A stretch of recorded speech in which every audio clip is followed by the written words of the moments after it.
नमस्कार विद्यार्थी मित्रांनो, पार्शियल फ्रॅक्शन टॉपिक आपण बघतोय आणि या व्हिडिओ लेक्चरमध्ये आपण हा प्रॉब्लेम सॉल्व करणार आहे. Resolve into partial fractions x+5 divided by 2x - 1 into x+4. हा कॉम्प्लेक्स फ्रॅक्शन आपल्याला दिला आहे, त्याचं आपल्याला रिझॉल्युशन करायचं आहे पार्शियल फ्रॅक्शन्समध्ये. तर बघा, पहिल्यांदा डिनॉमिनेटर ऑब्झर्व करा. डिनॉमिनेटरला कोणत्या टाईपचे फॅक्टर्स आहेत त्याच्यावरून आपण पार्शियल फ्रॅक्शनची प्रॉब्लेम सॉल्व करण्याची मेथड आपण यूज करणार आहे. बघा, लिनियर आहे, दोन्ही फॅक्टर लिनियर आहेत आणि दोन्ही फॅक्टर वेगवेगळे आहेत, म्हणजे डिस्टिंक्ट लिनियर फॅक्टर्स या कॅटेगरीमध्ये हा प्रॉब्लेम येतोय. सो डिस्टिंक्ट लिनियर फॅक्टर्सचं सोल्युशन कसं आपण फाइंड करतो? एक कॉन्स्टंट आपण घेतो, त्याच्या खाली एक फॅक्टर घ्यायचा 2x - 1 आणि प्लस दुसरा कॉन्स्टंट घ्यायचा आणि दुसरा फॅक्टर x+4. सिंपल आहे. आता याचा LCM फाइंड करायचा. सो इकडची बाजू आहे तशीच x+5 divided by 2x - 1 into x+4 is equal to, यानं इकडं आणि यानं इकडं मल्टिप्लाय करा. a इंटू काय होणार x+4 plus b into 2x - 1 divided by दोन्हीचं मल्टिप्लिकेशन खाली 2x - 1 इंटू x+4. दोन्हीकडे डिनॉमिनेटर सेम आहेत, कॅन्सल होतील.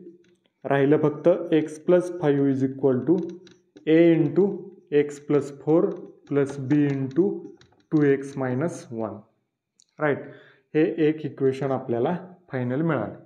आता यातनं a आणि b कॉन्स्टंट फाइंड करायचे आहेत. पहिल्यांदा a फाइंड करूया, त्यासाठी b 0 करूया.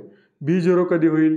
2x - 1 0 टाकलं तर मग 2x - 1 is equal to 0 put करायचं, म्हणजे 2x इज इक्वल टू काय होणार? हे -1 इकडे आले की +1 होणार. मग x इज इक्वल टू किती येणार? हे 2 इकडे आले की डिवाइड होणार, म्हणजे 1/2. सो पहिल्यांदा put x is equal to 1/2. सगळीकडे x च्या जागेवर 1/2 पुट करून टाका आणि 2x - 1च्या जागेवर 0 पुट करायचं. सो x च्या जागेवर 1/2 प्लस हे 5 is equal to a into एक्सच्या जागेवर 1/2 प्लस 4 आणि प्लस हे 2x - 1 0 आहे, त्यामुळे ही पूर्ण टर्म 0 होईल, त्यामुळे लिहित नाही.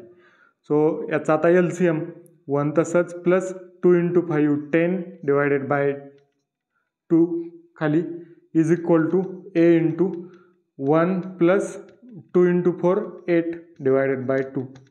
So is equal to 1 plus 10 11 divided by 2 is equal to a into 1 plus 8 9 divided by 2. आता हे 2 इकडे मल्टिप्लाय होईल, म्हणजे 11 इंटू 2 आणि 9 डिवाइड होईल 2 इंटू 9 इज इक्वल टू राहिलं a.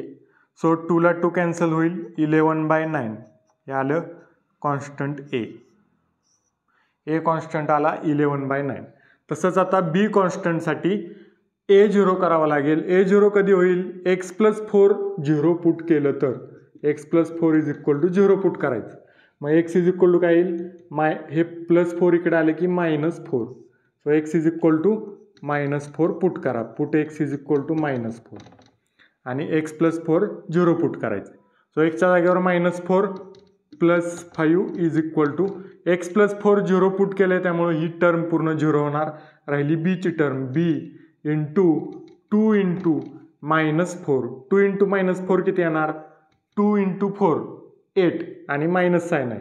2 इंटू -4 -8 आणि हे -1. सो -4 प्लस 5 प्लस 1 येणार is equal to b into -8 -1 -9. हे -9 इकडे डिवाइड होईल. So b is equal to येईल -1 डिवायडेड बाय 9.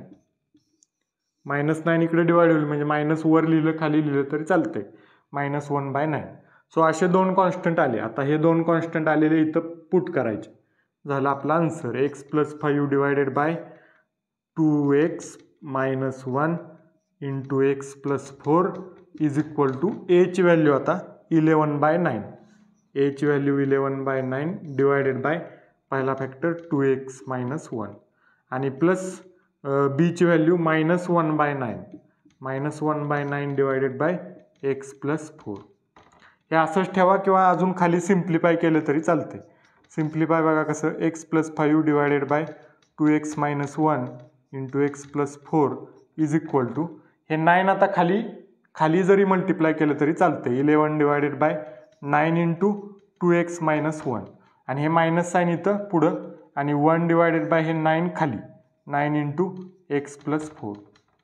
सो हे आहे फायनल आपलं आन्सर.